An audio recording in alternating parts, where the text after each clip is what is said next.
احنا فرحنا حاجه تانية. بالظبط، احنا فرحنا هيجي له ناس مهمين جدا، مش عايزك انت تخسر. فرحنا اكيد اهم من الفرح التاني. والله انا سمعه شركتي واسمها مهمين جدا عندي، انا صعب جدا اعمل الفرح ده.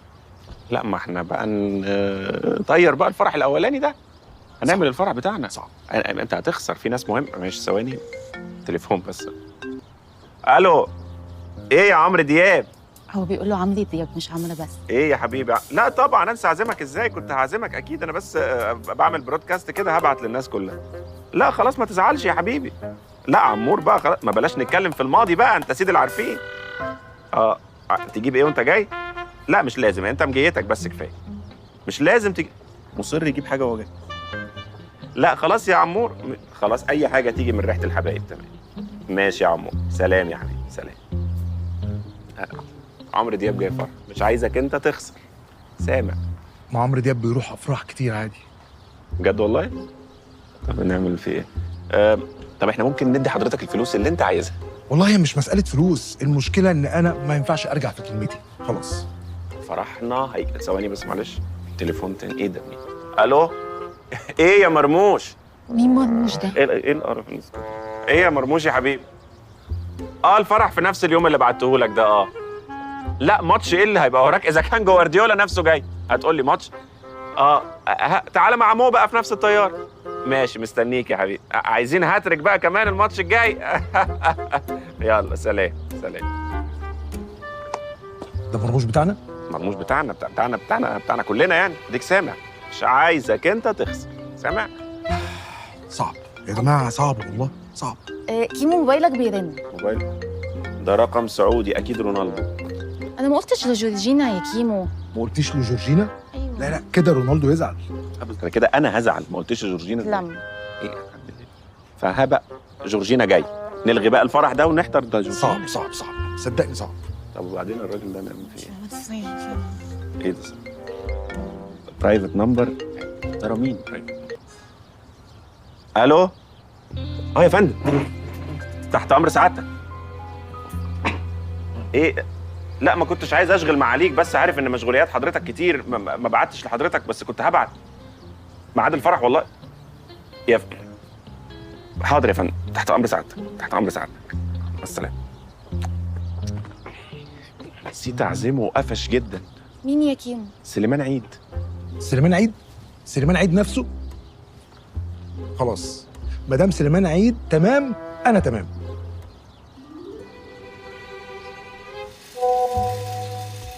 ماشي. انا اسف جدا يا كايا، بس انا حصل لي مشكله في الشغل وللاسف هكون مسافر ومش هلحق اكمل ترتيبات فرحي. ايه ده؟ يا نهار اسود! بالراحه امسكي الجدون كده تعملي حادثه. في ايه؟ الويدنج بلانر بتاعي كنسل عليا خلاص، الفرح عليه اسبوع.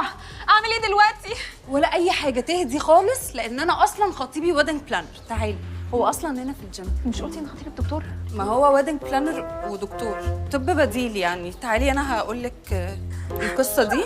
تعالي نحرق مع بعض. بصي، هو حسام اصلا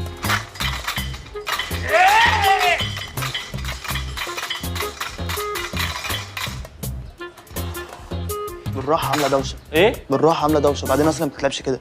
ما تصلحوها طيب بدل ما انت بتنظر عليا.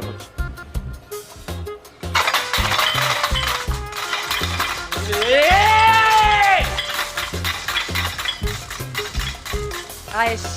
عايش يا بطل. ايه يا حبيبي؟ حسام كايا حسام. ازيك؟ عامله ايه؟ عامل ايه؟ ايه مالها اتخبطت ولا ايه؟ لا، عندها مشكله اكبر من كده. خير في ايه؟ الويدنج بلانر بتاعي. خبطت في الويدنج بلانر؟ لا ده تلج عشان ما يورمش. امال ايه؟ دكتور من اول ما اتولد. ايه اللي حصل؟ بس بالراحه. الويدنج بلانر بتاعي اعتذر لي عن الفرح اخر لحظه، يعني مش عارفه اعمل ايه دلوقتي. اوكي، طب وايه؟ ايه المشكله؟ ليه قلقانه؟ نعملهولك مفيش مشكله خالص. على فكره انا اللي عامل عمرو وكندا، وعامل فرح حلمي ومنى، وانا اللي عامل فرح الزاهد اخت هنا. ما تقلقيش، ما توتريش نفسك يعني. وعايزه اقول لك انه ايديه خفيفه جدا ومش هتحسي بالفرح خالص. لا يا جماعه بس مش هينفع. لا، من غير بس عايزه اقول لك ان دي فرصه ذهبيه لازم تستغليها، لان حسام ما عندوش اي يوم فاضي في السنه كلها غير اليوم ده. يوم ايه؟ يوم فرح. هو يوم ايه؟ 21. سبحان الله يا سبحان الله، ده هو ده. انا اليوم ده الوحيد اللي في السنه مع يعني فاضي فيه. لا ما انا كده كده لازم نتكلم مع طارق عشان كنت عامله حسابي ان هو هيعتذر. طارق كمان اعتذر؟ ده وفر علينا مجهود كبير. طارق ايه اللي يعتذر؟ بتكلم على الويدنج بلانر. لا ما تقلقيش، احنا افضي نفسي واروح اقابل طارق، مع ان اساليها والله انا جدولي مقفول السنه كلها، بس افضي نفسي واروح لطارق. بلاش السماعه على الرقبه طول ما انت ما بتتمرنيش او على معده فاضيه، لان دي بتجيب مشاكل في الضمه في وتر اكيلس. ايوه فعلا هي بتعمل الحاجات دي كلها. احنا نلحق جلسات البشره ماشي، ما تضميش وشك كده وان شاء الله خلاص. بصي يا عروسه مفيش حاجه، كل حاجه. عاش يا بطل.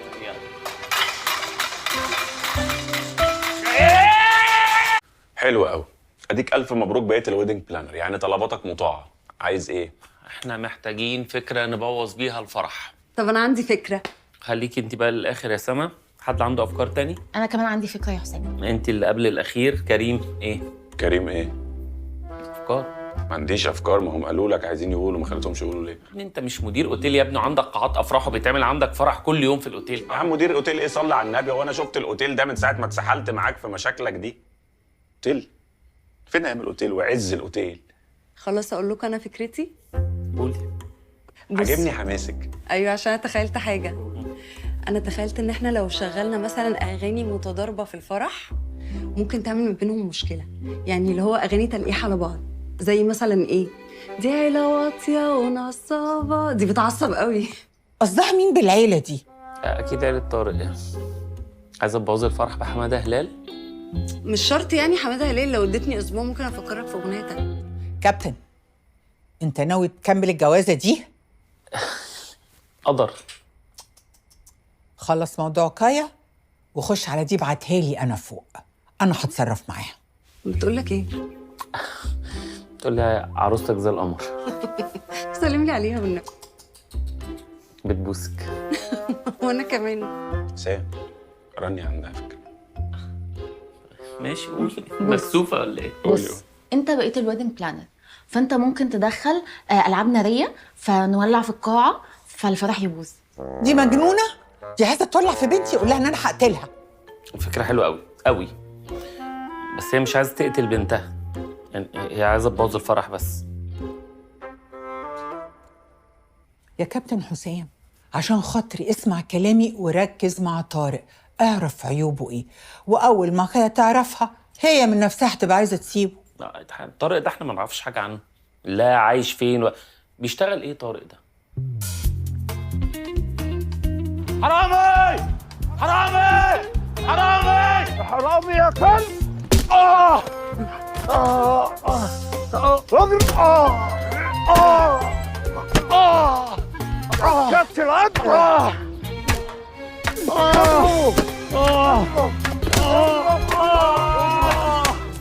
كات. هنعيده تاني معلش يا طروقه، هتتضرب تاني يا حبيبي، انا اسف. فيلم الحرامي التائب 2-5 أول مرة. اكشن. حرامي. بيضربوه جامد قوي. يا حبيبي يا حبيبي. كابتن العدل. بيضربوه جامد كده ليه؟ شغلته يا عيني يا عيني، شغلته. بيشتغل ايه؟ دوبلير دوبلير. الشوم ده بيبقى بلاستيك، بتستخدموا حاجات بلاستيك؟ لا حقيقي، شوف هو بيرفض اي حاجه بلاستيك، بيرفض، بيتفانى، بيموت نفسه عشان الشغل. فعلا كده هيموت فعلا. فعلا عشان الشغل. بس هو مش بيتهيألي مش قايم بدوره قوي ولا ايه؟ لا ده رائع ده رائع ده رائع.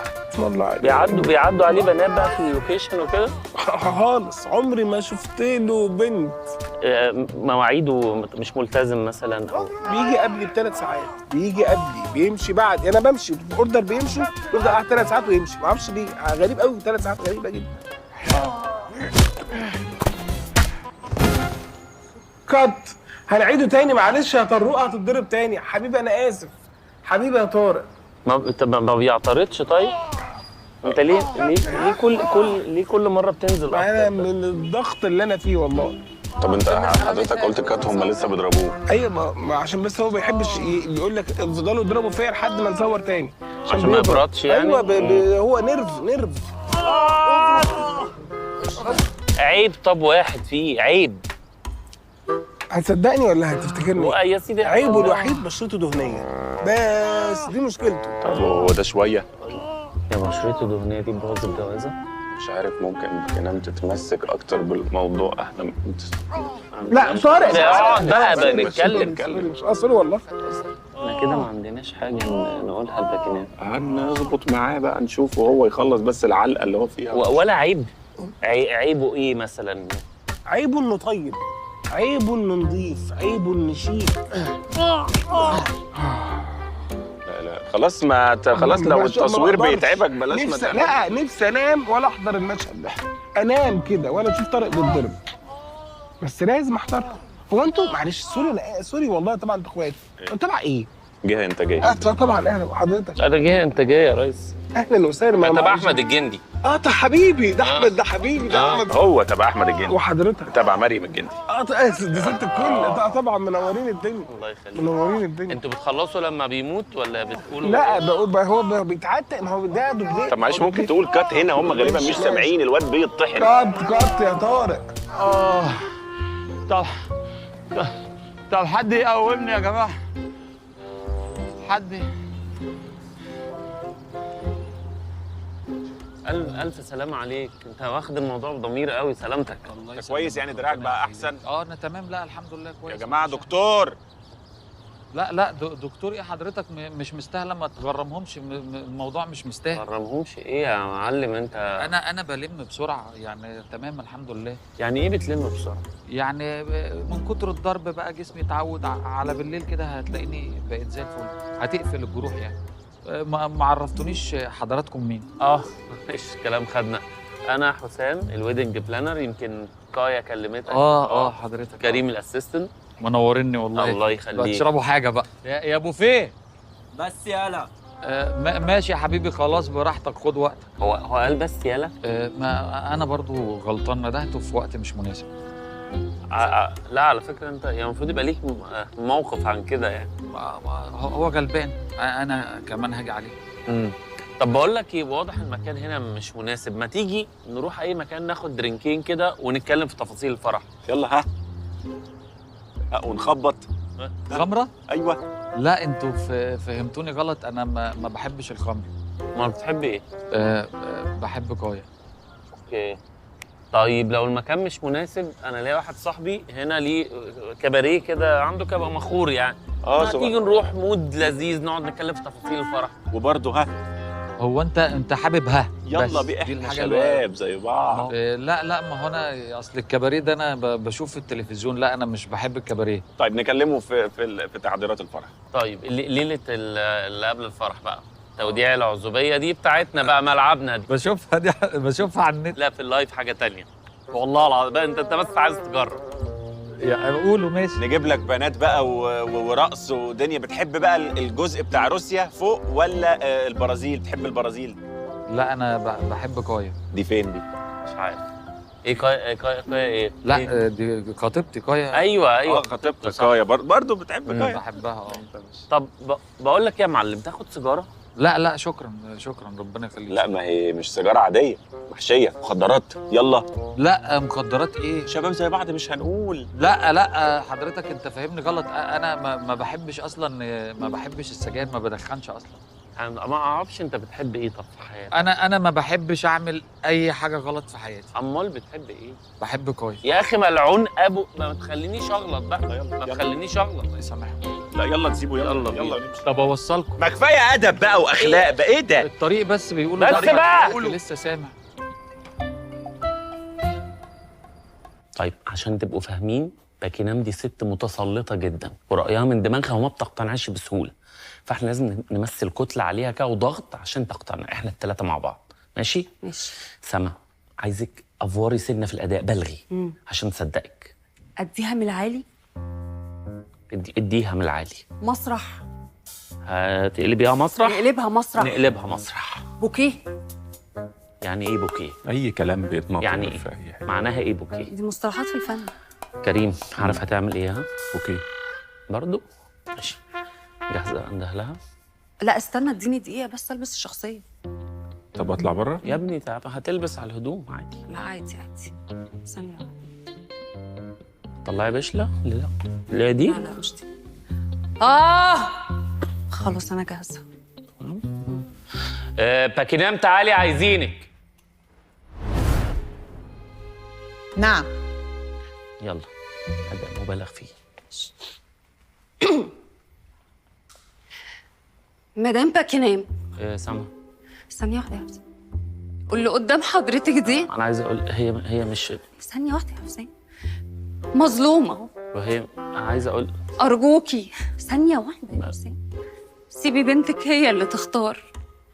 بتوسل اليكي. انا امي مطلعه عين امي بسبب حسام. ما تفرقيهمش عن بعض. اوعي تظلمي كايا وطارق. ما تظلميهمش. ما تظلميهمش.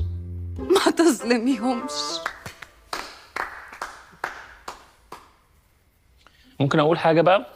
مدام باكينام اسمحي لي اتدخل يعني. انا ما اعرفش حضرتك عايزه كده ليه، بس طارق طيب جدا، غلبان غلب، احنا اللي عالجناه في مكان شغله. يعني شوفي مهمل لدرجه ايه، طيب جدا، ولا بيكذب ولا بيعمل حاجه وحشه. ده هو الوحيد اللي خد تطعيم كورونا بجد، ما ضربش الشهاده. هو بيحاسب السايس، كلنا بنجري، هو بيحاسب السايس بنفسه. انا ما شفتش اطيب من كده. يعني حضرتك يا ريت تبصي له برحمه شويه، وانا لو ليا اخت هجوزها له، فاتوسل لحضرتك انك تبصي له برحمه. كابتن حسام، ايه علاقتك بالناس دي؟ ايه علاقتك بيهم؟ خلصتوا؟ يعني خلاص. ملخص اللي هم عايزين يقولوه. ثواني بقى، ثواني. هي واقفه هنا؟ ما انا بقالي ساعه عمال احاول اقاطعكم عشان اقول انتوا باصين فين؟ ما انا كنت لابسه الشخصيه يا حسين. يا عمال اقول لك اسمعيني. كل طيب. ده بنقول هنا، وما كده هنعيد الكلام كله هنا تاني. ولا نعيد ولا انتوا ليه باصين هنا؟ ما يروح هايمه يا حسين. قول لها روح هايمه هقعد على البرواز يعني. بتقول لك هايمه تقعد على برواز؟ ما هو برضه مش منطق. المفروض هي اللي تظبط علينا، هي اللي بتطير. ملخص اللي هم عايزين يقولوه، خطيب بنتك ده واد زي الفل. ايه الطيبه والجل. عارفه حماده هلال؟ اطيب. الواد ده اطيب والله، واد قشطه. دخلوا يا حماده هلال. انا مصدومه فيك. هو للدرجه دي قدر يخدعك ويمثل عليكم لدرجه انكم صدقتوه؟ يخدع ايه؟ بقول لك مفيش غلطه. حاولنا نطلع له غلطه، مفيش. والله نعكشنا وراه. لو قدر يمثل عليهم يا مدام باكينام، مش هيقدر يمثل عليا انا، وانا شعته صلبا. يا عم بقى اهدى بقى، وبعدين بتنهج ليه انت؟ روح يا اخي اهدى بقى، على رايها الله يرحمها، لو انت هديت احنا كلنا هنهدى. اذا بحق الرعد سترون صلابتي وستعجبون بها. طارق بيه اللي انتم مفكرينه ديسنت ومهذب طلع ايه؟ طلع ايه؟ قول. ده الجوازه تبوظ فيها حالا. طلع دلوقتي مع واحده شقه مفروشه وشفتهم بعيني. اي خدمه يا باكينام هانم. مفروشه؟ يعني انت سايب انه طلع مع واحده واللي همك انها مفروشه؟ لا، ما انا اصل متخيل طارق طلع مع واحده شقه مفروشه. بجد والله؟ والله العظيم. الجوازه باظت، الجوازه باظت، الجوازه باظت. بقول لك ايه، روحي هاتي كايا وتعالي لي على اللوكيشن اللي انا هبعته لك فورا. ماشي. يلا يا شاكر. اذهبوا انتم، اما انا فباق هنا. يلا يا سعد يا اردش، احنا هنعرف العنوان منين؟ ما انت اللي هتقول لنا. يلا هلم بنا. عارفه يا استاذه باكينام، اقسم بالله العظيم كابتن انا ما بخش. حسام ما بس تسيبنيش أنا حابة معاها إن أنا أحكي لوحدنا. لك حكاية. لا دي ما بتفصلش. انا واحده بتحب حسام. انت علاقتك بيها في ايه؟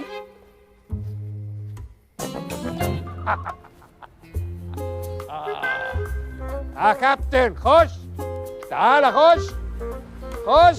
يا رب تكون مبسوط معانا في الملاهي. خش. ده انا بزق في جبل. بس يلا بقى بسرعه عشان نقفشه متلبس. انزل يا كابتن انزل. دكتور شاكر، انت متاكد فعلا ان الواد والبت طلعوا فوق ولا مشوارنا على الفاضي؟ عيب عليك، انا شايفهم بعينيا فوق في البلكونه المنوره دي. يا باشا اكيد فوق يا باشا، بيعملوا حاجه. نور البلكونه منور يا باشا. يعني ايه نور البلكونه منور؟ يا باشا نور البلكونه منور يا باشا، باينه. اسالني انا. ايوه يعني يا باشا نور البلكونه منور دي معناها ايه يعني؟ بره منور يبقى جوه ضلمه يا باشا. اقرا الدنيا. متاكد انهم طلعوا؟ ايوه بقول لك شفتهم بعينيا. طب سما فين البت؟ خلينا نشغل الشغل. انا ما اعرفش، قالت انها هتجيب كايا وجايه. اهم جم. خليكوا جنب بنتي بس عشان تخلوا بالكم منها. هي امال احنا هنا ليه؟ تعالي تعالوا نزليها. هي دي قاية. شوف قمر ازاي. شايفه الغلب؟ بالراحه بس بالراحه، عايزاكي تهدي كده وان شاء الله كل حاجه ايه تهدي ايه؟ بتهديها ولعيها لي. يا نهار اسود ومنيل، الست اللي فوق دي يبقى فيها زياده ايه عنك؟ انا عايزه افهم. طب انا عايز اسال سؤال واحد معلش، دي تتخن؟ دي فلقت قمر. لما دي تتخانق امال سما ايه؟ بقى قول لي انت بقى. لا يا جماعه لا انا مش مصدقه طارق ما يعملش كده، انا ماشيه. ايه الكلام لا اوعى تسيبها تمشي، هاتها يا كابتن. اسيبها تمشي فين؟ بنظبطها لك اهو. اوعدك انت النهارده هتباتي فوق. لا مش فوق، في الشقه فوق هتطلعي. لا ايه اللي لا مش مصدقه؟ ايه صدقي، هو هتشوفيه بعينيك. طارق ما يعملش كده، انا بقول لك ما يعملش كده. ليه ما يعملش؟ شوفي وربنا هيكبر. ممكن بعد اذنك نقدم المشيئه وان شاء الله هيطلع خاين وهنتراضى كلنا باذن كل الله. كل اللي طالبه بس اهدي، علشان اللي هتشوفيه فوق مش ألذ حاجه، ملفوف بملايه بيضه ونازل القذر الحقير. لا ما تقولش كده. ايه اللي لا؟ ايه ليه الرفض القاطع ده؟ لا شوفي بقى. طيب ممكن بالراحه كده وتعالي وربنا يكرم. ما تيجوا نشوف. تعالي. ايه ده؟ مات كايا. انت ايه اللي جابك هنا؟ امشي بسرعه احسن يشوفك. مين ده اللي يشوفني؟ جوز الهانم طبعا.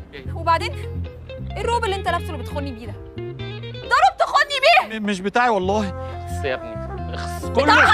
بس اهدي. بتاعها الروب؟ لا انت فاهمه غلط. امشي بسرعه دلوقتي. هي بنات الناس لعبه ولا ايه؟ لا انتوا فاهمين غلط. افهموا بس. انا هفهمك يا كايا. كايا اوعي تبكي.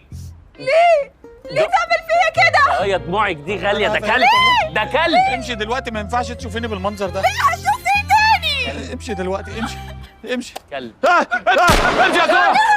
انت بس تخبي في اي حته. وهنا يتجلى المثلث الدرامي الشهير، الزوج والزوجه والعشيق. انا مش فاهمه هم بيفرقعوا بومب وصواريخ ليه؟ يعني بيحتفلوا بايه؟ يحتفلوا بطلوع روح باكينام. ده وقته. طارق مات الحمد لله. يا طارق مات الحمد لله. مات الحمد لله. الحمد لله. ايه ده؟ سهله من عند ربنا. ايه ده؟ ايه؟ خلاص مات. الحمد لله. مات. كلموا الاسعاف. الحمد لله. ده عاش نضيف ومات خاين. عاش نضيف ومات خاين. يا طارق يا حد يا جماعه يساعدنا يا جماعه، اعملوا حاجه. خلاص اهو. بس الحمد لله انه مات. توم ايه يا جماعه الناس اللي دخلت دي؟ يا جماعه معقوله يا جماعه حد يخش كده في المشهد؟ انا اسف. احنا بنصور يا جماعه. انا اسف. سوري يا ريس. سوري يا ريس. خلاص انا اسف يا استاذ. هو انا الغلطان. هم كان المفروض افهمهم من الاول. انا اسف، انا الغلطان. يا جماعه احنا بنصور يا معقوله جماعه. يا طارق اديك هتعيد تاني يا ابني. سوري يا ريس. سوري يا استاذ. خلاص يا جماعه سوري. بالراحه. نسيت يا شباب. بالراحة. يلا يا اساتذه بعد ما تزعقش يا عم. يلا يا اساتذه. انت بتكلم جهه انتاجيه، احنا من طرف الجندي وقايلين له طرف احمد الجندي، بتزعق ليه؟ انا هتجنن يا عصام. ايه ده؟ قول لي بطيخه ينور تاني. يا بطيخه ده في السوق يا ابني. ايه ده؟ خلاص انا الغلطان يا استاذ. انا اسف. هنطها احلى المره الجايه. خلاص مفيش مشكله. كله كان بيقول عليك خاين، الوحيد العبد لله اللي كان بيقول عليك نظيف. الله يسترك. طلع تصوير. معلش خلاص يا حبيبتي ما طلع تقلقيش. تصوير. معلش ايه ده؟ هتروح مننا ان كده؟ شاء الله هتعملوا حاجه حلوه قوي. قولوا لكل ويا زين ما المحافظات اخترت. طلع تصوير. هترمي من التالت وهكلمك. هترمي واكلمك. بتحبيه؟ بتحبك. الله بارك يخليك. الله لكم. ربنا يخليك. مبروك. انا جاهز يا استاذ. اترمي تاني. هنعيد تاني يا جماعه. يا جماعه حد ياخد طلقه في ظهره تطلع من صدره. ما تشوف حاجه يا سيدي. اف. تشك فيا انا؟ قلت لك والله انا اسفه، ما كنتش اعرف، وبعدين انا كنت فاكره انك في الشغل. ما هو ده الشغل يا حبيبتي. ما هو انت عارفه ان انا شغال كده. وبعدين هو انا بتضرب كل يوم عشان مين؟ ما هو عشانك. ليه بس كل ده؟ عشان نتجوز يا حبيبتي. انا بتضرب عشان اعرف اجمع فلوس عشان نعرف نتجوز. ثانيه واحده بس، بتاع السيراميك بيكلمني. الو. ايوه حبيبي. عايز 50,000 جنيه بكره؟ حاضر، ما انا بتضرب لك بيهم اهو، هجمعهم وهجيبهم لك بكره ان شاء الله باذن الله. يلا سلام، في رعايه الله. السلام عليكم. طب خد ال 50,000 جنيه مني. مستحيل يا حبيبتي، مستحيل اخد منك مليم، بالعكس ده انا ازود لك فلوسك. ثانيه واحده عشان النجار بيكلمني. ايه يا حبيبي، عايز 50,000 جنيه بكره؟ وانت بتاع السيراميك قاعد جنبك؟ طب معلش ممكن تاخد ال 50,000 جنيه بعد بكره، عشان في حاجه كده هتضرب فيها بكره، فاجمع لك فلوسك واجيبهم لك بعد بكره ان شاء الله. يلا سلام، في رعايه الله. كل ده علشان يا طارق؟ انت ارجل راجل شفته في حياتي. طب انا بعمل كل ده عشان بحبك يا حبيبتي، بتضرب كل الضرب ده عشانك، بس اوعدك بعد الجواز ان شاء الله ما حدش هيمد ايده عليا تاني غيرك. لا بهزر، يعني قصدي ما حدش هيمد ايده عليا تاني خالص. ثانية عشان بس السباك بيكلمني. الو، ايه يا حبيبي، عايز 50,000 جنيه بكره؟ انتوا متجمعين مع بعض؟ في الشقة بتشطبوا؟ ده انتوا كده بتشطبوا عليا. ماشي يا حبيبي، الله يكرمك. يلا سلام، في رعاية الله، سلام. طب اقول لك يا حبيبي، ايه رايك ان احنا نتجوز ونقعد في فيلة ماما، وبعدين ان شاء الله بقى تشطب وتخلص الشقه براحتك؟ لا يا حبيبتي، مستحيل نتجوز في الفيلا. فيلة مامتك دي هتفضل زي ما هي كده، ذكرياتها موجودة فيها، عشان كل ما نروح نفتكرها بالخير ان شاء الله. هو انت بتقول كده عشان مش عايز تدخل الفيلا بتاعت ماما اللي كانت بتعمله فيك؟ بالعكس، هي اي نعم كانت بتعاملني وحش شوية، بس حقها، انت بنتها الوحيدة وهي ما تعرفنيش زيك، فحقها تخاف عليكي. اذا كان انا بخاف عليكي من الهوا الطيب، امال هي هتعمل ايه؟ كان نفسي تبقى موجودة عشان تحضر فرحنا، بس الله يرحمها بقى. الله يرحمها. طب يلا بقى، خدي عربيتك وانا همشي وراكي لحد البيت عشان اوصلك، عشان عندي ضرب بكره بدري ان شاء الله. ماشي. ماشي حبيبتي، يلا. تصبح على خير. وانت من اهل، هكلمك اصلا طول الطريق. ماشي.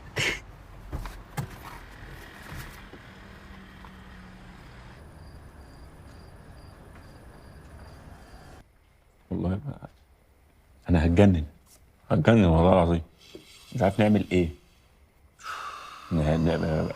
طب هي اصلا طالبه حاجه ضد الفطره، حاجه عيب، يعني اتنين عايزين يتجوزوا ويتستروا نبعدهم عن بعض واحنا شياطين؟ بعد الواد ما فيهوش غلطه؟ ايه ده حتى الخيانه طلعت مشهد وعملوا حلو، مشهد وحلو. ده ما بيغلطش، ده ملاك. الواد في الكواليس كان في واحد بيتخانق معاه، عارف شتمه وقال له ايه؟ يا كلب. قال له يا كلب بجد والله، واعتذر له، قعد يبوس في دماغه ويستغفر ربنا ايه ده؟ الواد من كتر ما هو كويس بفكر اجوزه رانيا، هبقى مطمن عليها معايا اكتر مني. طب بقول لك ايه، ما احنا ما نبوظش الجوازه، نمشيها والبس انا باكينام وخلاص، تعيش بقى روح هايمه حواليا واخلص. لا مش عايزين نهبط، لا احنا هنجوزها وهنبوظها، وعايزين نقف مع بعض، مش عايزين اليأس يتملك مننا. طب اعمل ايه؟ ما انت مديك على يدك اهو. نفكر بقى في حاجه. اعمل له ايه ده؟ طيب ازيك يا كابتن؟ اهلا. كابتن حسام، انا ليه عندك طلب؟ نعم. طلب؟ لا يا حبيبتي انا الكلام ده هناك في السوبر ماركت، هو طلب واحد ليكي وتطلعي وشكرا. يا سلام. لا طبعا، انا من حقي طلب ما يعجبنيش ارجعه واعمل طلب تاني. ليه وايه الطلب ده؟ من فضلك، يعني من فضلك ممكن تساعد كايا وطارق ان هما يتجوزوا؟ عشان خاطري ساعدهم يتجوزوا، عايزه افرح بيهم قبل ما اطير. هو شغل جنان؟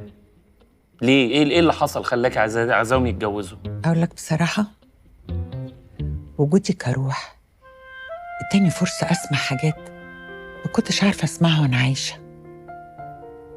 تصور يا كابتن حسام ان كل الحكايه ان احنا ساعات بنبقى محتاجين نسمع بعض، خصوصا اقرب الناس لينا. لو سمعنا ممكن كل المشاكل تتحل. يعني الفرح يتم وروحك تطلع؟ هتوحشني. استغفر الله العظيم يا رب. وانتي كمان. ايه يا باشا وانت؟ انا شايف رسائل وداع، وايه اللي بيحصل؟ لكن انا عايزانا نتم الفرح وتطلع. نتم الفرح تطلع؟ لا احنا مش تحت امر الارواح بقى بمزاجهم، عمالين نلف زي النحله في الساقيه، نبوظ الفرح ونتم الفرح ونرجع. ايه ده ايه ده؟ طب انت محموق ليه كده؟ محموق ازاي وانت معاها مسيرها في اللي هي اعمل عايزاه؟ ايه طيب؟ طب يا رب اموت يا اخي عشان يا عم تسمع بس يا عم بعد الشر ما تقولش كده. والله العظيم يا رب اموت بس كريم والتفاح ده على عينيا يا اخي، خلاص والله ما سيبه يعمل اللي هو عايزه، انا هاخده معايا وانا طالعه. سحر كانت عايزاه. يالا هبيت ليه كده؟ هبيت لان انت مش مساعدني خالص ولا سايبني بزق في جبل. نعم بزق في جبل. ها نقول مبروك يا كابتن.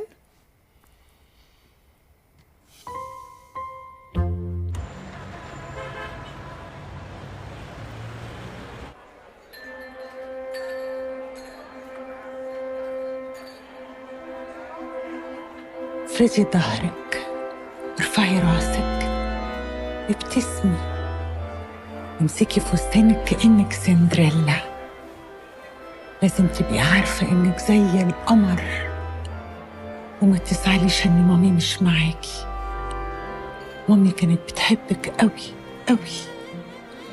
انزلي واحدة واحدة على مهلك، ارفعي فوق.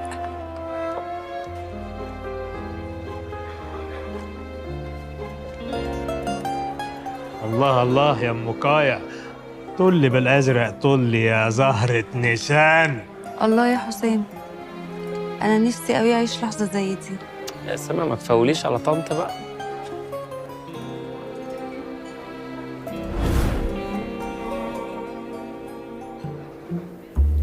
ايه ده؟ في ايه؟ ايه اللي حصل؟ ما تقلقيش على كابتن حسام. وحضرتك طنط باكينام؟ عقبالك يا حبيبتي.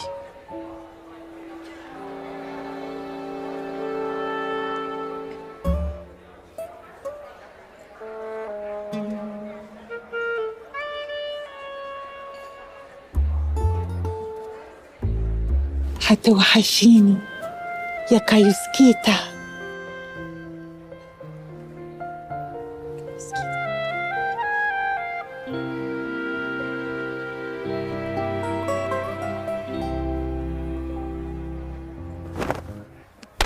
ايه ده يا باشا؟ ايه؟ هو اللي انا شفته بعناية ده في فرحي كعريس يعني بجد؟ لا.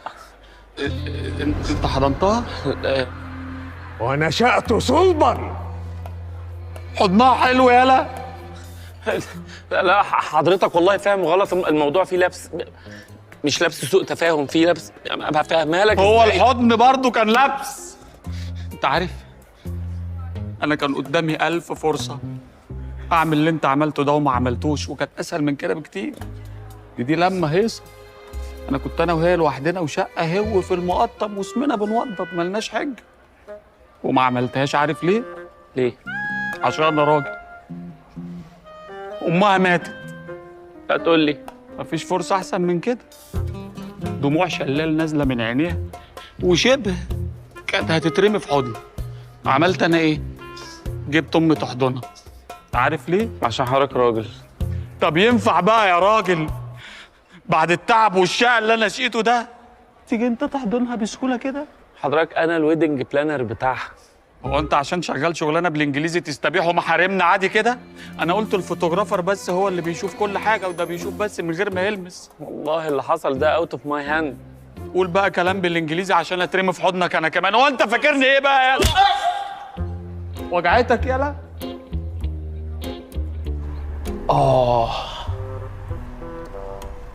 الواد ايده مرزبه.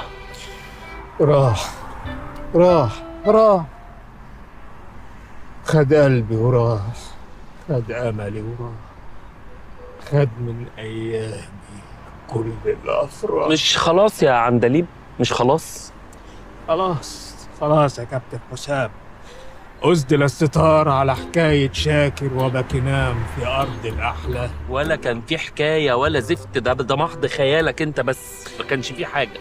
أنا مش عارف هكمل حياتي إزاي. هي فين حياتك؟ هو انت بتكذب على مين؟ أنا مش قادر. سيبني أطلع لها، سيبني. ما تطلع، انا نفسي وحياة ربنا اطلع. مش هينفع، لازم تعمل طلبي الأول. انا والله لو على انا عايزك تقول طلبك دلوقتي حالا قبل ما نروح البيت، علشان انفذهولك لو اقدر، وتطلع بقى ونستريح. صحيح يا كابتن، أنا طلبي بسيط خالص، بيتلخص في الآتي. في يوم من ذات الأيام جالي الفرقة شاب وسيم يطلب إن هو يلتحق عندي في الفرقة. أنا كعادتي طبعا رحبت بيه، لأن الفنان الحقيقي لازم يكون له رسالة، لازم يدعو للخير والحب والجمال. لاحظ ان انت قلت هتلخص الموضوع وتقوله باختصار، ده انت لونجير بشكل، ما انت لازم كنت تفشل. باختصار أنا ألحقته بالفرقة عندي وأسندت له دور في المسرحية اللي كنت بعملها ساعتها. لسانك حصانك إن صنت صانك. أديني مش هكمل المثل أهو عشان ما تقولش عليا لونجير. جدع. المهم الولد ده نجح نجاح عظيم، وكان موهوب جدا، كان مشروع نجم، وفجأة اختفى، بطل تمثيل. ازاي يعني؟ ازاي تعقل يا واحد نجح هيختفي وبطل تمثيل ليه؟ دي حاجه ما تخشش العقل. ما هو ده اللي انا ما كنتش عارفه. المهم قعدت ابحث عنه، وكنت ناوي اسند له دور في الروايه اللي كنت بخرجها، لا اللي فوق سمعوهم ولا اللي تحت شافوه. ما كل دي اسماء مسرحيات وحشه، ما لازم تفشل طبعا. وللاسف انا ما اخرجتش المسرحيه، لانك نزلت بينا في البحر وموتنا كلنا. انت طالب مني ايه بقى دلوقتي؟ اروح احضر المسرحيه يعني؟ لا، كل اللي انا طالبه منك انك تبحث عن الولد ده وتديله فرصته وتخليه نجم مصر. طب انا يعني دي تتعمل ازاي يا جماعه؟ ما تقولوا كلام ينفع يتعمل.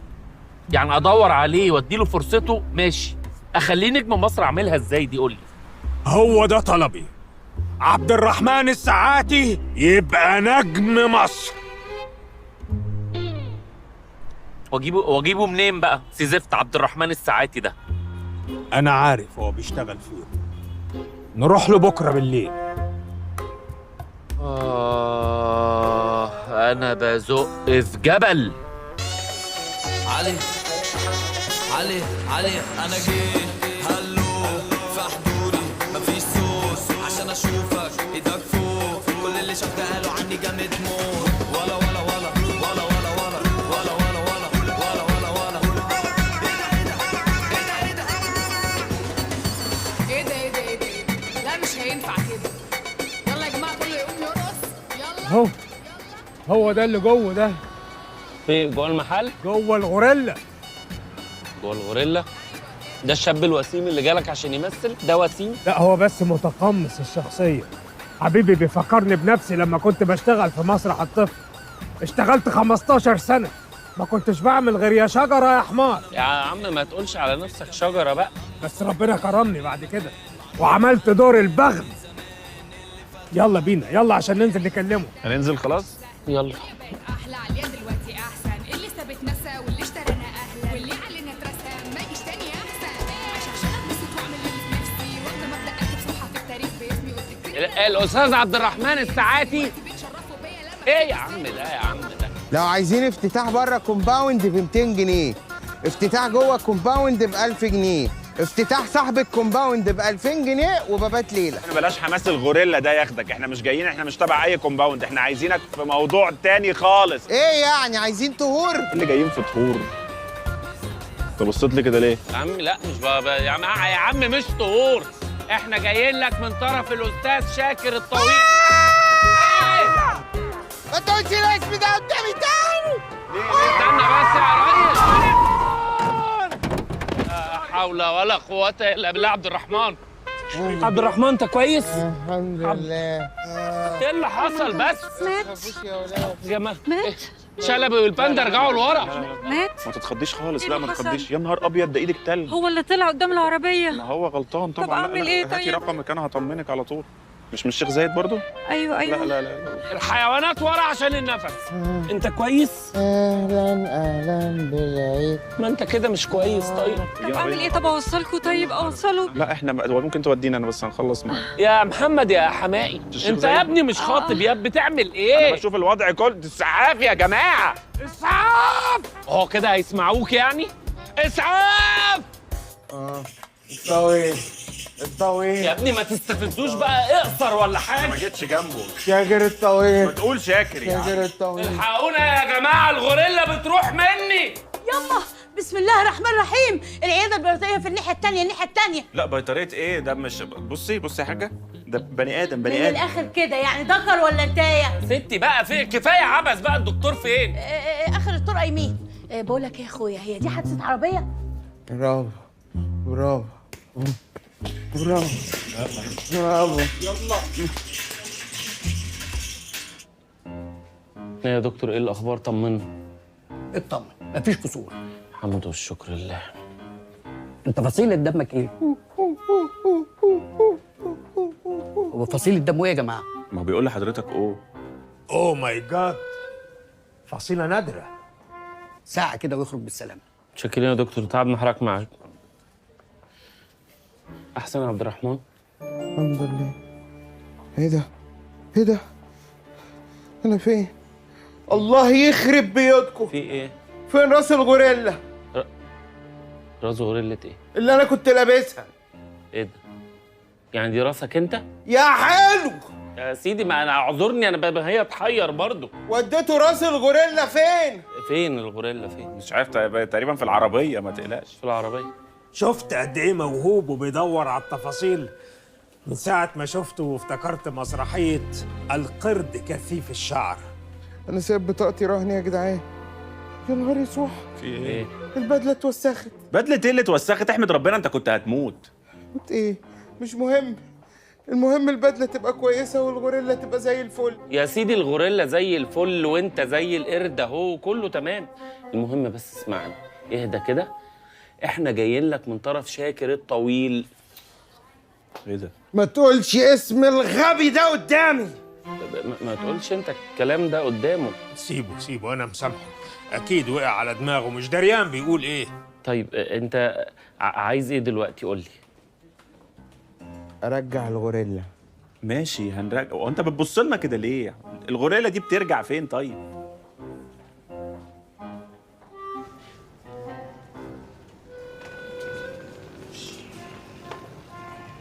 وعندك 2 شاي على بوسطة. حاول ما توجهليش كلام عشان ما اضطرش ارد عليك وشكلي بيبان اهبل. اطلب ايه يا بهوات؟ ايه بتعمل ايه؟ هو مش ده ممثل عامل قهوجي ولا ده اللبس ده ايه؟ لا انا قهوجي، ده انا وارثها ابا عن جد. لو النبي بعد اذنك 3 شاي. وشارلي شابلن بقاله ساعه عايز يغير ولعه. وعندك 3 شاي وصلحهم للشخصيات العادية. يا عم الغوريلا اللي بتكسب يا عم. بتكسب ايده الخمسات، كل اللي في ايده ده 40 جنيه. يا عم الغوريلا اللي بتخسر يا عم. البركة فيك بقى يا كابتن حسام، تحقق طلبي وعبد الرحمن الساعاتي يبقى نجم مصر، وال 40 جنيه دول يبقوا 40 مليون جنيه. ايه هعملها انا ازاي؟ انا مش ساحر. معايا تليفون. على فكره انا واخد بالي كويس قوي ان انتوا بتتريقوا عليا، بس عايز اقول لكم حاجه، الفلوس مش كل حاجه. امال ايه اللي كل حاجه؟ الاحتباس الحراري اللي انت حاسس بيه جوه الغوريلا؟ الغوريلا اللي مش عاجباكوا دي هي اللي حمتني من ظلم الناس. انا فضلت سنين عايش ورا الماسك بتاعها. الغوريلا دي كنت بشرب جواها وباكل وعايش جواها وبقضي حاجتي جواها. طب والغوريلا موقفها ايه من القرف اللي انت بتحكيه؟ بتقضي حاجتك جوه الغوريلا؟ احلى 3 شاي. اتفضل. شخص واحد. ايه؟ شخص 2. شخص 3. انا مش شخص 3، انا متسكن، انا الغوريلا. شكرا يا عامل المقهى. الف شكر. ثم ينصرف بقى خلاص. عبد الرحمن اشرب بقى الشاي كده وبالراحه خالص. احكي لنا ايه اللي وصلك للغوريلا؟ اللي وصلني للغوريلا الزفت اللي انت لسه قايل اسمه من شويه. الزفت ده هو اللي موصيني عليك عشان اجي اساعدك. انت عبيط يا جدع انت، بقول لك دمرني. ايوه يعني عمل لك ايه شاكر الطويل ده يخليك ايه ما تقولش اسمه قدامي. عمل لك ايه البني ادم ده؟ معلش. انا زي اي ممثل شاب بحاول اوصل لحلم والاقي الفرصه، وعشان كده رحت على المسرح بتاع الاستاذ العظيم الممثل الكبير شاكر الطويل. ربنا يديك طولة العمر. الخالق الناطق توم كروز قاعد قدامي. ايه ده؟ انت مين يا ابني انت؟ انا عبد الرحمن، فاكرني؟ فاكرك ايه؟ انا اول مره اشوفك. انا بلف ورا حضرتك يا استاذ مسارح مصر كلها عشان بس اخد فرصه، وجاي النهارده عشمي في ربنا ثم في حضرتك. اديني اي دور يا استاذ، شاب واحد، شاب اتنين، شاب تلاته، ان شاء الله حتى الشاب خالد. طموحك كبير قوي في الفن. بص يمين كده، بص شمال، لف. يبقى الكلام اللي بيقولوه على حضرتك صحيح. بقول لك لف. حاضر يا استاذ. لسه قدامك فراسخ عشرات السنين الضوئية عشان تمثل في فرقة شاكر الطويل. ابوس ايدك يا استاذ، اديني فرصة واحدة بس، ولو فشلت اديني فرصة تانية وجربني مرة واتنين وعشرين مرة، واكيد هيجي مني امل يا استاذ. وحياة الحاجة والنبي ما تكسفهاش بقى يا ابني، ما تبقاش لحوح كده. عمل لك ايه؟ مالكش دور عندي. ابوس قولي له يا حاجة والنبي عشان خاطري، وحياتي. هو ممكن بس. ايوه. الا اذا. ايوه. لا ينفعش. الا اذا. اهو. لا. الا اذا. ما تخلص يا ريسنا. بص يمين كده، بص شمال، لف. ليك عندي دور جرسون صامت، تعرف تعمله؟ اعمل لك امه. يلا روح اجهز عشان تعمل دور الجرسون. يا حبيبي يا استاذ. يا قليل الادب، انت ازاي تسمحي له يبوس راسك؟ ازاي؟ هي دي اللحظه اللي كنت بتمناها من زمان.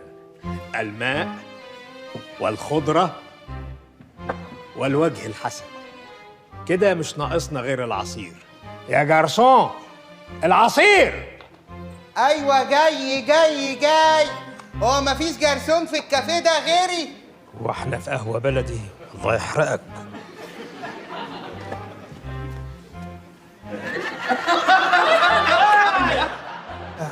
اقدر الصنايع يا سمعه انا هنا. يلا يخرب بيتك، فضحتنا واحنا اللي مفهمين الجمهور ان الكوبايات دي فيها عصير.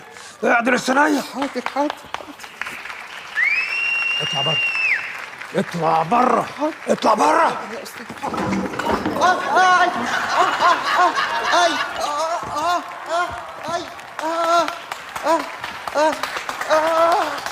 ماشي، اما وريتك في الكواليس ما بقاش انا.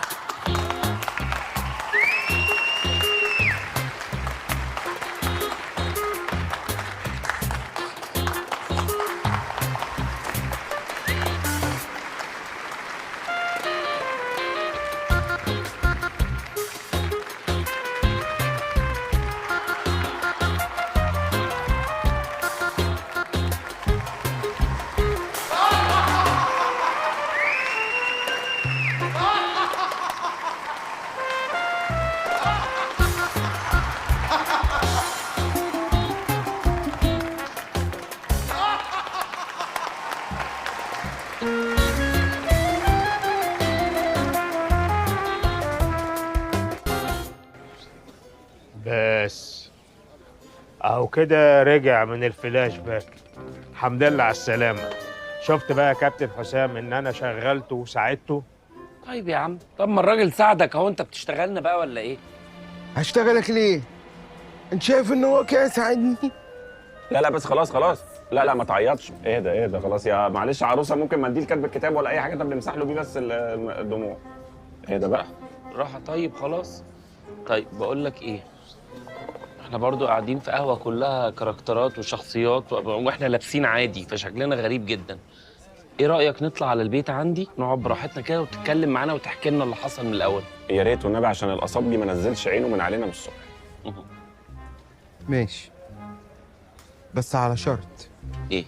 عايز حواوشي. ما تكمل. ما انا بكمل اهو، بس الاكل الله اكبر. الله اكبر عليك انت، كمل الحدوته مش الاكل. ليه؟ عمل لك ايه؟ ليه؟ ايه عمل ايه؟ ليه ما بيزودش البصله زي كل مره بقول له يزود البصل؟ ما تقرفناش في عيشتنا بقى، ما خدت تقرفناش في بالك من ده في عيشتنا. الرغيف الرابع انه مقلل البصل؟ ما تكمل. احنا وقفنا فين؟ وقفنا جبنا حواوشي ووقفتنا تاني عشان تجيب زبادي. وقفنا فين في الحكايه؟ انت اللي متضايق، انت اللي متعصب عليا. كمل. وقفنا فين في الحكايه؟ وقفنا عند المخرج اللي ثبت لك الدخله وزود لك الجمله انا شايف ان شاكر ساعدك كده، فين المشكله؟ ساعدني؟ صح. ما هو اللي ما يعرفش يقول عدس، اللي ما يعرفش يقول عدس. صح. زودت لنا ايه بقى الجمله دي؟ تكرارها زود ايه؟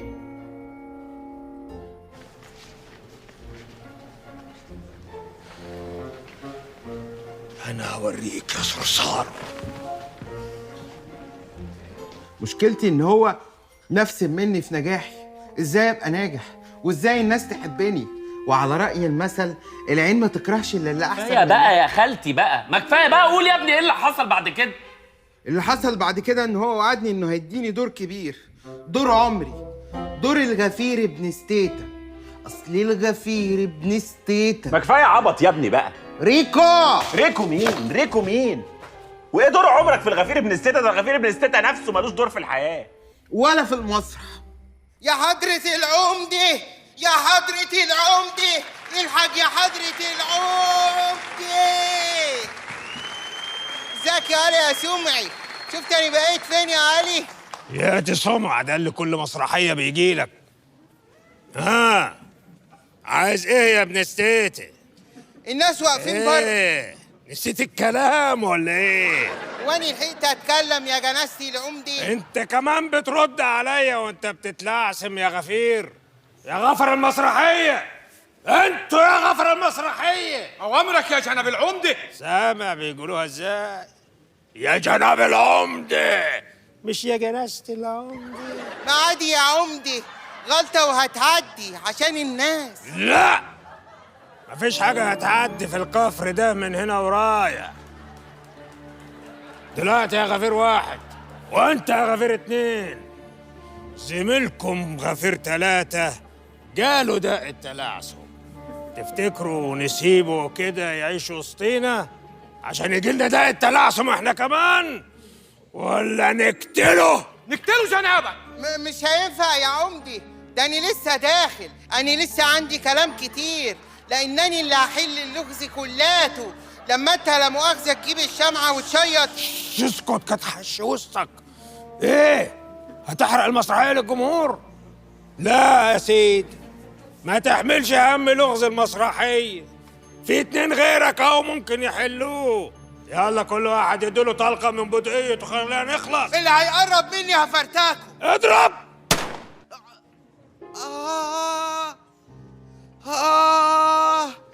يا بلدي، يا ولدي، يا زوجتي، يا أمي، يا بنتي، يا كتفي، يا سندي. موت بقى وخلصنا.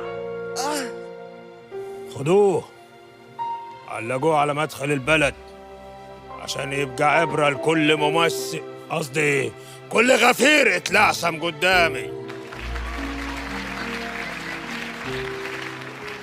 عشان تبقى تاخد سكسيه تاني يا روح امك. امك؟ طب ابويا عندك. يلا خدوه وما تنسوش تبقوا تموتوا اسماعيل اللي بيجيله كل مسرحيه دي.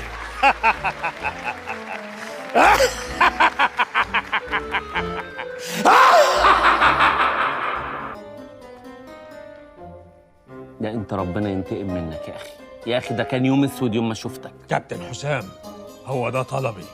عبد الرحمن الساعاتي لازم يبقى نجم مصر. ادفع له، ما انت طيار وبتاخد على قلبك قد كده. شوف بتعمل كام في الفردة. ما انا بدفع من عمري يا اخي معاكو، بدفع من عمري، ده انا بزق في جبل.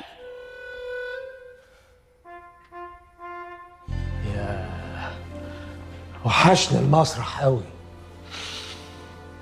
وحشتني ريحته. ايه؟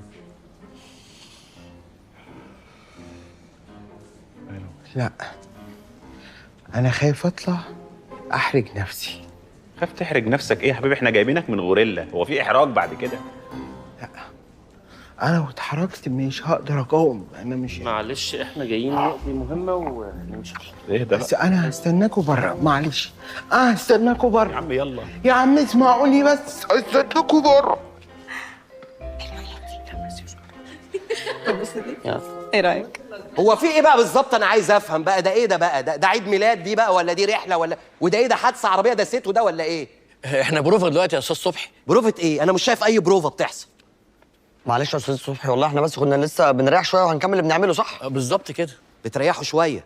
انا دخلت عليكم وانتوا في البريك، معلش هبقى اخبط بعد كده وانا داخل. احنا اسفين يا استاذ، معلش. اسفين يا استاذ؟ انتوا خليتوا فيها استاذ. انتوا ما بتعملوش حاجه غير ان انتوا بتاخدوا بريك وعمالين ضحك وهزار، وكل واحد مقنتم لي مع واحده وعامل لي قابل فيها. ده كلام؟ ده منظر فرقه عندها عرض كمان كام يوم في مهرجان شرق الدلتا المسرحي النابض، ويحضرها لجنه عليا من الفنانين في افريقيا، وانتوا مش حافظين ولا كلمه من النص ومش فالحين بس غير احنا اسفين يا استاذ، اسفين يا استاذ، اسفين يا استاذ. جاتكوا البلا في ساعتكم. استاذ في صبحي، ايه يا غريب؟ لا مفيش، ده في جماعه سالوا على حضرتك فدخلتهم المكتب لحد ما تخلص البروفه. اوعى يكونوا من الاعداء، ديانه ولا جمهور ولا حاجه؟ لا شكلهم مظبوط. ربنا يستر. اشتغلوا اعملوا بلقمتكم، حرام عليكم. تمام، حاضر يا استاذ، حالا. اتفضلوا يا استاذ، اتفضلوا. المكتب ده كان مكتبي انا. كام بقى؟ كل شيء الى زوال. ممكن تسكت بقى، خلينا نخلص من اللي جايين نعمله. يا اهلا وسهلا، اهلا وسهلا. اهلا وسهلا، ازي حضرتك؟ اهلا وسهلا. اهلا وسهلا يا فندم. اهلا وسهلا. صبحي الاسناوي مدير الفرقه. اهلا يا استاذ صبحي. اهلا بحضرتك. في البدايه اعرفك كابتن حسام، كابتن طيار. اهلا وسهلا بيك. وانا كريم، مدير اوتيل. وكنا جايين لحضرتك بخصوص العرض اللي بتحضروه دلوقتي. هو العرض اسمه ايه بس؟ قريه البندر. قرية. العرض ان شاء الله يوم 28 الجاري، وتشرفونا انتوا واسركم وتنوروا الدنيا. انا ممكن احجز لكم في الVIP اول صف على طول. شفت مكتوب ايه في البامفلت يا كابتن حسام؟ فرقه الطويل. فرقتي. بس لا الحقيقه احنا مش جايين علشان نحضر العرض، احنا عشان اكبر من كده بكتير. انا ممكن افرش لكم على خشبه المسرح تبقوا قاعدين منكم للممثلين بوزكوا في بوزهم على طول. لا برضو مش طبعا كتر خيرك اكيد، بس مش ده برضو. لا قول له عشان ايه عايزين ايه؟ عايزين ايه؟ تمثلوا في المسرحيه مثلا؟ هو تمثيل فعلا بس مش احنا. يعني عبده، ولدي عبده. ايوه يا سعاده البيه، اجهز الغدا؟ تعالى. ايه ده؟ الصوت ده مش غريب عليا، ايه ده؟ مين ده؟ هتشوف دلوقتي. مفاجاه بقى، دي مفاجاه. عاملين لحضرتك مفاجاه. عبد الرحمن، انت كنت فين يا ابني؟ انا كنت قاعد ورا حضرتك. لا بس يا حبيبي، بس يا بابا. قاعد فين؟ انا ما اقصدش، انا قصدي انت يا ابني كنت فين عموما؟ ده انت دوختني يا عبد الرحمن. لازم حضرتك هتدوخ لان هو كان جوه غوريلا. هبقى افهم حضرتك الموضوع كده. الراجل ده كنز ومدفون، ده كان فرود الفرقه عندنا. ده كنا بنحضره علشان يبقى نجم مصر القادم. ده العسل بتاعنا ده. لولا شاكر الطويل الله يكحمه مطرح ما راح، كان قاتل للمواهب. ماشي يا اسناوي الكلب. كابتن حسام اديله بالقفا، اصل انا مش طايره. بس بقى لقينا عبده يا سيدي، وجبناه لك علشان يمثل بقى في المسرحيه. قوي ده انتوا فرحتوني والله. بس نخلص من العرض دوت، والسيزون الجاي ان شاء الله يبقى معانا. عدى علينا السنه الجايه يا عبد الرحمن. اللهم لك الحمد حمدا كثيرا طيبا مباركا كما ينبغي لجلال وجهك وعظيم سلطانك. هو المغرب جدا؟ لا ده مجنون. اشهد ان لا اله الا الله. ليه يا حبيبي كبرت الموضوع؟ انا فرحان جدا والله يا استاذ. ده انا يا دوبك في الوقت ده اقدر اجهز نفسي وارجع فورمه تاني. سلام عليكم. لا خد يا تعالى تريني هنا. سنه كتير جدا يا استاذ صبحي، مش احنا عشمانين في حضرتك انكم تدخلوه معاكم العرض اللي بتحضروه دلوقتي. هو اسمه ايه العرض؟ قرية البندر. طيب ما حلو. بس للاسف القرية كلها زي ما انت شايف كلها سكنت، مفيش ولا دور فاضي. هقول لحضرتك على حاجه، يعمل دور عبيط القريه. ده دور لا بيتكتب ولا بيتفهم اصلا، ممكن يهرتل يعمل اي حاجه ورا واحنا نسقف. الو ماما اهو شوف بابا اهو. مفيش بعد كده. هو فعلا عبد الرحمن عبيط. عبيط؟ عبيط القرية، ولكن انت عارف حضرتك القرية عندنا نفسها هي اللي عبيطة، وفي صراع ما بينها وما بين سكانها، هي اللي بتحدف السكان بالطوب. طب ما يعمل فلاح، يعمل ابو قردان صديق الفلاح. لا ده دور اب، وعبد الرحمن صغير على الدور ده. يعمل صديق قردان، ده اكيد شاب. طب يعمل برج حمام، يعمل شجر الليمون، يعمل محمد منير. وليه؟ لا لا مش عارف اقول لكم ايه بصراحة. طب يعمل طور مربوط في ساقية القرية. لا طور ايه يا عبد الرحمن، اكبر من كده بكتير. يعمل طورين مربوطين في ساقية. طب يعمل ساقية القرية وهو يقدر. مش بتعرف تطلع ميه يا حبيبي؟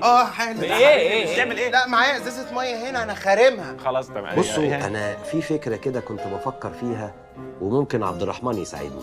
والله كبرت وخرفت يا سناوي، وبقت تعرف تفكر وتاخد قرارات. انا بصراحة الفرقة عندي مغلباني جدا، وخصوصا ان العرض كمان كام يوم، فانا بفكر ان عبد الرحمن يدخل جوه الفرقة، ازرعه جواهم، يخلخل الفريق ويعمل غيرة فنية، يمكن يشدوا حيلهم شوية، وانتوا عارفين طبعا ان عدوك ابن كرك، وخصوصا ان عبد الرحمن يستاهل الفرصة فعلا. انا اسف يا استاذ، انا مش هقدر اعمل كده. اشهد ان لا اله. حبيبي بس يا شايف العبقرية حضرتك؟ ده واحد عامل دور، واحد خايف من الدور. انا ايه يا ابن العبقرية؟ انا صدقته. والله وانا. احنا كلنا صدقناك، قدها وقدود يا عبد الرحمن.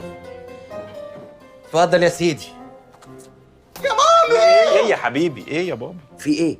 انت هتعمل اهم دور في المسرحية، دور سلطان عمدة القرية. ايه؟ يعمل دور العمدة؟ مستحيل يعرف يعمله زيي، انا قفلت الدور ده من زمان، جبت سقفه خلاص. بس لو عبد الرحمن هيعمله ربنا معاه. ايوه كده، ايوه كده بقى. في ايه يا عبد الرحمن، انت بردان ولا ايه؟ اصل خرجت بره الشخصيه وانا لسه مستحمل. امسك يا بطل، انت قدها وقدود. يا مامي. هو انت كل ما تشوف الورق هتتخض؟ انت هتروح بالورق ده. مش طايق امسكه، مش طايق. معلش لا امسك. كلنا في الاول كنا كده. مش عارفين نشكرك ازاي والله يا استاذ صبحي. لا وعلى ايه، ده انتوا نورتونا. يا منعم، يا منعم، عايزة يا سلمى. سبت البروفا ليه؟ بروفا؟ هي دي بروفا؟ ده حفل تتويج الباشا عبد الرحمن على قفانا. بذمتك ده منظر عمده ده؟ عادي يعني يا منعم، ايه المشكله؟ ما انت ياما عملت ادوار. عادي؟ بعد كل التعب ده ما تقولي لي عادي؟ وهو يبقى البطل على قفانا واحنا واقفين بنتفرج عليه عادي كده؟ تعب ايه يا منعم؟ هو احنا هنضحك على بعض؟ ده احنا لحد النهارده لسه بننسى اسامي الشخصيات. انتي بقى مش انا. يلا يا منعم، يلا تعالى وانا هحل الموضوع. طب روحي يا هرسه، باجي كمان شويه. يلا خلاص بقى يا سلمى. براحتك. العمده. يا مسافر وحدك وفايتني. خد يا قالع وحدك. ايه ده؟ انت اللي عايزنا نخليه نجم مصر؟ ما انت بترجع تبرد يا حبيبي وتقعد تعمل لنا كده. لا بالعكس، ده انا دافيان جدا هنا خالص يعني. طب وايه لازمته الكاب بقى؟ انا لسه برضه ما خدتش عليكم قوي، وانتوا بالنسبه لي ناس غرب، مش عايز اهب عليكم مره واحده كده. وايه اللي في ايدك ده بقى؟ انت رايح تحلل؟ لا ده انا هشرب حجر تفاح وانا بتفرج على التلفزيون. ايه يا جماعه في ايه؟ اسئله كتير. لا ده فوق طاقتي، انا ما بستحملش كده. لو متضايقين من منظري، ما طبعا متضايقين من منظرك، هو حد يرضيه المنظر ده؟ اطلع اقعد فوق. تقعد فين يا حبيبي؟ في اوضتي الماستر اللي فوق. انت ناوي تبات هنا؟ الله، هو انتوا ليه بقى ما قلتوليش الكلام ده قبل ما ارجع الغوريلا؟ عبد الرحمن انت كنت بتبات في الغوريلا؟ يعني هو مش احسن اوبشن، بس بعرف اتقلب فيها وبتدفى فيها جدا وبقضي فيها حاجتي يعني. فعلا مفيش احسن من غوريلة الواحد. ده انت غلبان غلب. تلميذي متأثر بيا، أنا طول عمري كان شعاري نحو مسرح فقير. جروتوفسكي. بتعمل إيه؟ بظبط حجر التفاح. حد يشيش معايا؟ لو كده زود تفاحة كمان. بس عندي مشكلة في الماشة، الحتة الكاوتش اللي من فوق دي هتلسع مني. ده تفاحة خالص. عبد الرحمن، انت ايه اللي وجهك للتمثيل يا حبيبي؟ الغناء. الغناء هو اللي خلاك تتوجه للتمثيل؟ ده مجنون، ده مجنون. صبحي بيتصل. يا استاذ صبحي، ابننا جاهز اهو. ايه؟ مصيبة ايه؟ خير يا استاذ صبحي، مالك حاطط ايدك على وركك ليه؟ دي كانت شراطين، الممثلين كلهم انسحبوا من العرض من ساعة ما عبد الرحمن دخل في وسطيهم. ليه يعني؟ هو شطان اللي دخل في وسطيهم؟ ده شطان اللي دخل في وسطيهم. استنى انت يا حماده، دورك لسه جاي. لا انا مش قاصد حاجة معينة حضرتك. معلش بقى يا كابتن، بس الظاهر انه الممثلين ما لهمش كيف يمثلوا العرض ده. هتخلوهم يشتغلوا عافيه ولا ايه؟ عافية؟ انت اللي بتتكلم عن العافية يا عاطف؟ ده انت المطوة باينة من حزامك. صدقني يا ملياش ذنب. انا كنت معدي لقيت شويه الممثلين دول بيتكلموا ان هم ما لهمش كيف ان هم يكملوا العرض ده. ولا ايه يا رجاله؟ صح يا استاذ. ده كل ده يطلع منك انت يا عاطف؟ ده انت لما كنت الضاحك الباكي كنت اطيب من كده. يلا بينا. طب ها، يلا بينا احنا كمان، يا دوبك نلحق المترو. مترو ايه؟ مترو ايه يا ابني بقى؟ ده انا بزق في جبل بقى. طب يا جماعه ما هي باظت خالص اهي، سيبوني بقى اروح الحق افتتاح هاني بوله. هاني بولة ايه على دماغك؟ مش نشوف الممثلين اللي مشيوا دول؟ هي جت على الممثلين وبس، ده المؤلف كمان سحب النص بتاعه وطفش معاهم. يعني انا ما بقاش عندي لا نص ولا ممثلين ولا عرض، ما عنديش غير الخشبه. حسبي الله ونعم الوكيل، حسبي الله ونعم الوكيل فيكم. زمان واحد دلوقتي خد بدلة الغوريلا وعمال يسترزق بيها. أنا حاسس إن أنا عريان. بصولي كده، انتوا شايفيني عريان؟ وحش؟ انت جسمك وحش، عريان ولابس وكله. طب وبعدين يا استاذ صبحي، وايه العمل؟ العمل ايه بقى؟ العمل عمل ربنا. هرجع التذاكر واعتذر عن مهرجان شرق الدلتا المسرحي النابض، وقليل ان موقفوني في الفيفا سنتين. طب ليه ده كله ليه؟ ما نشوف اي حاجه تاني، اي نص تاني. النص كان اسمه ايه؟ قريه البندر. مفيش اي قريه تانيه نعملها؟ مفيش والله، انا هعزها عليك، دي خساره فادحه. ولابد من يوم معلوم تترد فيه المظالم. اسود على كل مظلوم واسود على كل ظالم. اسود على الاثنين؟ عبس. ها؟ عبس. بقول لك يا استاذ صبحي، انا في فكره في دماغي، لو مشيت العرض هيتعمل وفي ميعاده. وبهذا اكون قد عشت لحظات من العبث لم اكن اتخيلها قط. اسدال الستار.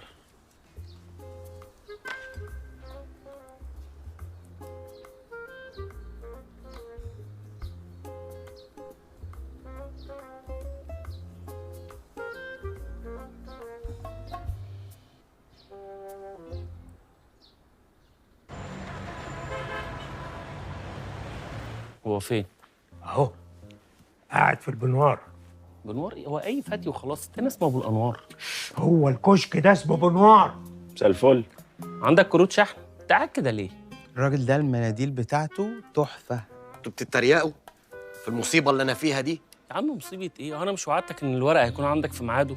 النص اهو. ايه يا ابني؟ فين بقى في العاده البايخه دي؟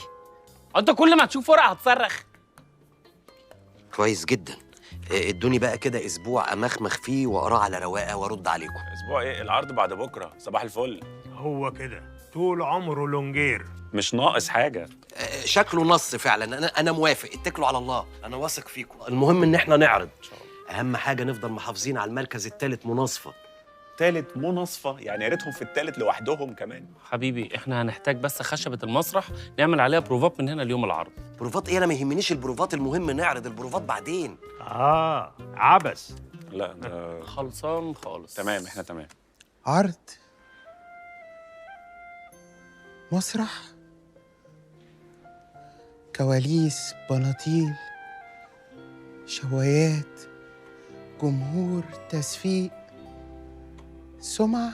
يا دي سمعة اللي بيجي له كل عرض ده. مونولوج، ديالوج، أمواج، كشري، إضاءات، بقرة. العرض بعد بقرة، ممكن نخلص؟ حاضر. يلا عندنا بروفا. يلا ايه امواج دي؟ توفيق يا اولاد، ربنا معاكم. ادعي لنا. ربنا يقويكم يا رب. استرها معانا يا رب، ده احنا غلابه. عندي الجملة بتاعت ادخل يا عاصم، محمد بتخش من يا حبيبي بقى سيب بقى دي بقى، سيب بقى دي وركز معانا بقى، ما احنا بنعمل ده علشان يا حبيبي اقعد. بالراحة يا كابتن، بالراحة. انت غريب جدا. معلش خده على قد عقله. عند الجملة بتاعت ادخل يا عاصم، محمد هتخش من الكالوس اليمين، سهى وسلمى وراه بعديه بدقيقتين، شهاب واحمد وعبد الرحمن من الكالوس الشمال، سوري يا رانيا، هتخشوا من الكالوس الشمال كلكم مع بعض. انا عايز بقى في نص المسرح عبد الرحمن واقف، ممكن توريني كده هتبقى بتعمل ايه؟ أنا بتكسف بس وفي ناس غريبة قاعدة، أنا مين دي؟ يا حبيبي نعم. مالكش دعوه بالاستاذه، الاستاذه الأستاذة معانا. مش حابه الطريقه دي. لا، لا، على فكره لو انت نجم فعلا، النجم ما بيعملش كده. أنا عايز أعرف دوري دلوقتي حالا. حبيبي ما انا بشرحه لك اهو، ما انا بشرحه لك اهو، انا بشرحه لك اهو، انا بشرحه لك اهو. خلاص اعمل معاه ايه ده؟ خلاص. ما خلاص مش نجم. ما انا بشرح لك الدور، ما بص تبقاش أنا- غبي. انت كمان هتقهره، مش كفايه انا ما قهرته. انت بالينا بلوه سودا برضو. انت حتى مش بتمثل وانت سايب ايدك، انت بص يعني. أيوة، ما أنا عشان قاعد على الترابيزة. لا طريقتك غريبه جدا. ركز معايا، ركز معايا. انت في الجمله بتاعت يتجه عاصم ناحيه اللي هي ابقى استناني بره، ممكن تقول لي كده استناني بره، هتقولها ازاي؟ استناني بره. حلو حلو حلو جدا. هي أنا ما حدش شايفني من الآخر، فأنا أقوم. يا حبيبي اقعد بقى، اقعد بقى. قولها باداء مبالغه، قول استناني بره باداء. يبقى استناني بره بأداء أهو. كلنا في بعض أهو. خد بقى السوسيه بقى. 2 و3. برضه سقفوا له سقفوا له. انت نايم، انت نايم في اللي احنا فيه. اهلا ايه بس، ما تركز معانا، انت مش مدير فرقه. ايوه ده كده كل حاجه الاضاءه بتاعت المسرح كلها. كلهم بيلفوا من حبل. السلام. 2 ها حبيبي هو لا متأخر. يا حبيبي. ياه ولا انا عايزه اقول لك ان الطرحه ناقصها ايه؟ فرحه. انت شايف الطرحه ده صح ولا؟ خلاص بقى. طب ما تيجي نجرب الفيرست لوك؟ ايه؟ يعني لف كده.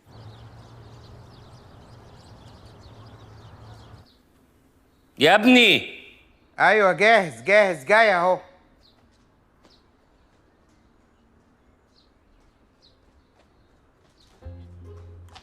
يلا جاهز؟ أولموست جاهز، بيرفيوم بس ونتحرك. برفيوم بس؟ انت مرضي من تحت كده؟ شفت آخرة السربعة؟ نسيت ألبس الشوز أهو. اطلع استر نفسك يا ابني، هستناك بره. كابتن حسام،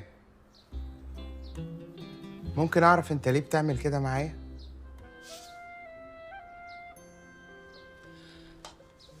عايز تعرف عبد الرحمن انا بعمل معاك كده ليه؟ عشان انت يا ابني شخص موهوب بجد، وتستاهل اكتر من كده بكتير.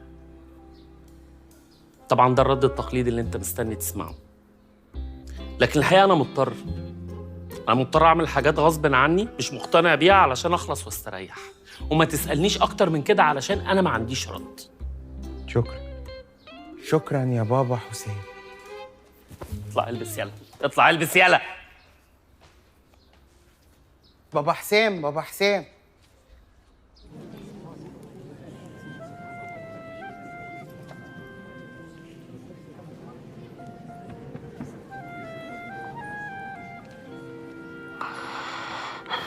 يا عبد الرحمن جاهز بطل؟ خالص. أنا حاسس إن أنا متوتر جدا، وحاسس إن أنا ريقي ناشف زي الحطبة. حاسس كمان إن أول ما المسرحية تبدأ هنسى كل الكلام وهقف مبلم قدام الجمهور. حياة أمك لما أنت خايف أنا أعمل إيه؟ أنا عمري ما وقفت على خشبة مسرح. انتوا واقفين عندكم بتنيلوا ايه؟ الشباب كلها متوتره ومتبلمه ورا. يلا خشوا مع بعض كده واقروا الفاتحه، وقول له يعلمهم الكلام اللي انا قلته له قبل دخول المسرح. وخليه يعمل لهم شويه تدريبات نفس وريلاكس. عبد الرحمن، فاكر الاستاذ شاكر كان بيقول ايه قبل المسرحيه علشان تخلصوا من التوتر؟ قول لنا كلنا يمكن نتشجع. الله يسترك يا شيخ. انا فاكر كان بيقول ايه. اوه دينجيرس. عمري ما عملت كده. الاستاذ شاكر كان بيقول مايكل اكيد ما كانش بيقول كده. ايوه صح، افتكرت. قول بقى. everybody yeah rock your body. بقى انا هعمل كده. باك ستريت بويز. الاستاذ شاكر كان بيقول كده، ما قالش كده، افتكر. ايوه صح، افتكرت. اوعى تخلي الجمهور كتير او قليل يوترك. لو في واحد بس في الصالة لازم تشتغل بكل طاقتك. احنا جايين هنا علشان نبسطهم. احنا جايين هنا علشان نتبسط ونبسطهم معانا. ونبسطهم معانا. ودي اقل حاجة ودي أقل ممكن حاجة ممكن نقدمها نقدمها لهم. وتدلع على كيفك. اتدلع على كيفك. اتدلع يا ولا.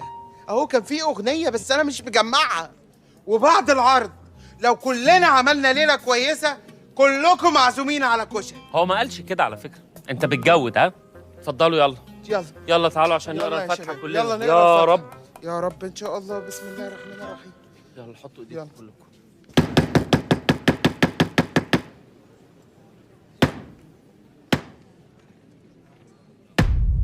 الكابتن حسام عز الدين يحييكم ويتمنى لكم رحلة ممتعة.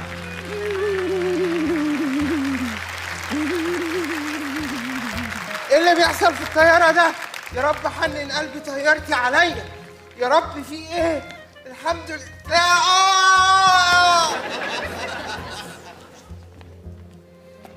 ايه ده؟ انتوا مين؟ احنا ارواح الركاب اللي كانوا معاك على الطياره. على الطيارة. ايه ده؟ انتوا لسه ما جرحتوش يديكي خالتي المسامة؟ ايه ده؟ ده ماله ده؟ ده ماله ده؟ في ايه؟ ايه اللي حصل له؟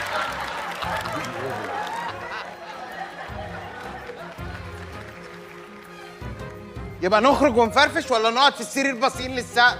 نخرج ونفرفش. ولا نقعد في السرير باصين للسقف؟ نخرج ونفرفش. عاطف، بتعمل ايه؟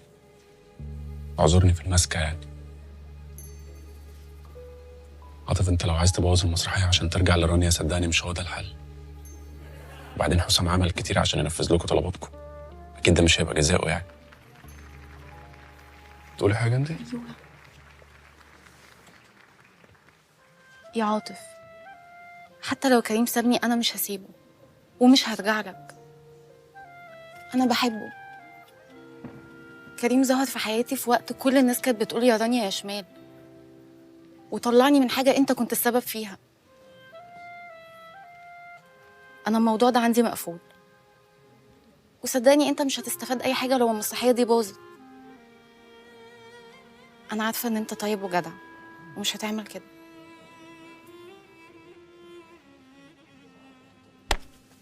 ايه يا عاطف يا حبيبي؟ ايه يا عاطف؟ تعرف تاخد بالك منها؟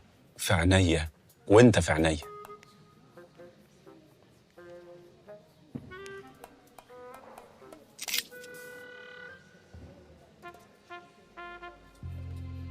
احتفظي بيها معاكي تذكار. لو زعلك في حاجة خذيه تحت الترقوة ب3 سنتي. هيففر لغاية ما اجيلك. ربنا يسعدكم. صوته بيخوف جدا. احنا خلاص كده ارتحنا الحمد لله. عاطف، جالك التقلقل تاني؟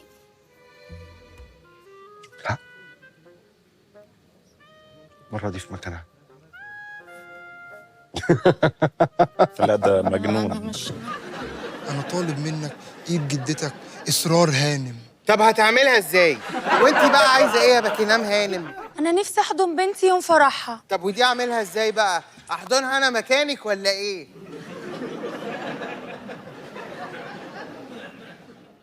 وحشك المسرح؟ أوي أوي. طب الفنان القدير شاكر الطويل ما يحبش يقف على خشبة المسرح لآخر مرة. ايه؟ هو ينفع؟ هو انت مش قلت انا مش عايز حد من الارواح يلبسني تاني؟ دلوقتي أنا اللي بطلب منك الطلب ده، ممكن تنفذهولي؟ صحيح والنبي.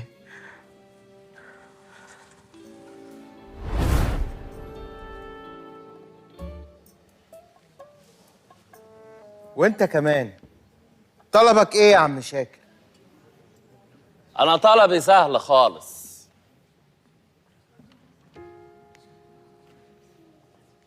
عبد الرحمن، أنت نسيت ولا إيه؟ انطق. عبد الرحمن، عبد الرحمن. ايه هو الطلب البسيط ده؟ أرجع لممثل صغير حقه بعد ما ظلمته وأنا عايش وقهرته نفسيا. نفسي أشوفه بينجح فعلا لأنه موهوب. أنا اكتشفت بعد اللي حصل لي ده، اكتشفت إن الفنان الحقيقي هو اللي يكبر كل اللي حواليه، لأن الفن لعبة جماعية مفيش حد فيها بينجح لوحده. زي ما في ناس ساعدتنا علشان نكبر، احنا كمان دورنا اننا نقف جنب العيال الصغيرة لحد ما ينجحوا ويكبروا. واسمه ايه الممثل ده؟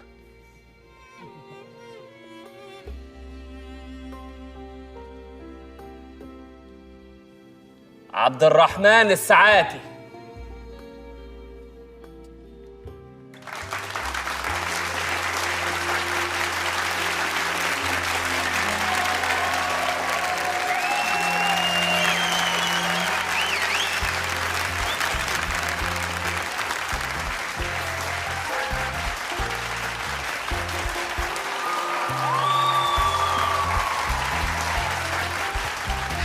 ايه رايك يا دكتور في العرض؟ الحقيقه العرض رائع، برافو يا اولاد، ممثلين رائعين، خصوصا بقى عبد الرحمن، يا ريت نحييه.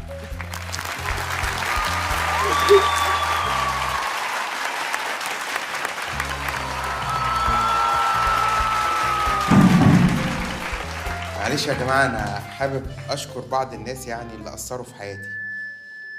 حابب أشكر سمعة صاحبي اللي ما سابنيش من أول عرض وكان بيحضر ودايما بيشجعني.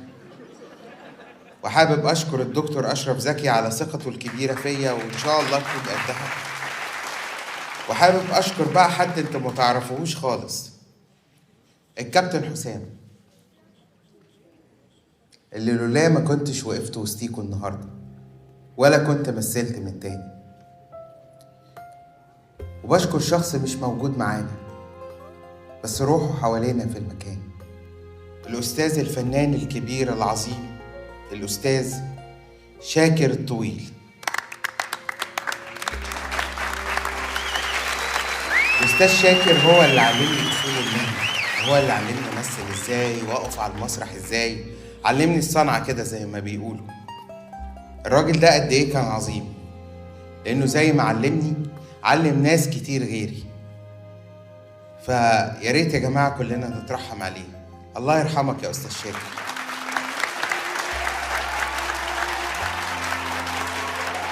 شكرا شكرا يا كابتن حسام.